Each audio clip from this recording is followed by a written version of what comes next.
Hello, as you can see in this question, it is asked when a car driver sees a hazard ahead, she applies the brake as soon as she can and brings the car to rest. The graph shows how the speed V of the car varies with time after hazard is seen.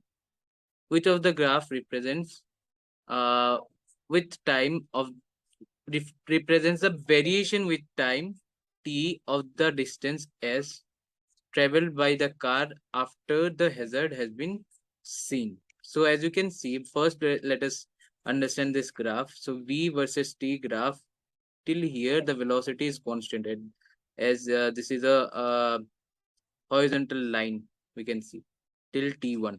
After T1, the car is slowing down to zero. At T2, it becomes the velocity becomes zero. That means it comes to rest. Now, in this process, she is slowing down. That means decelerating or negative acceleration. That is what shows the slowing down of the car. So we have to find out which graph shows the deceleration. Okay. Now let us go to the next page. Okay.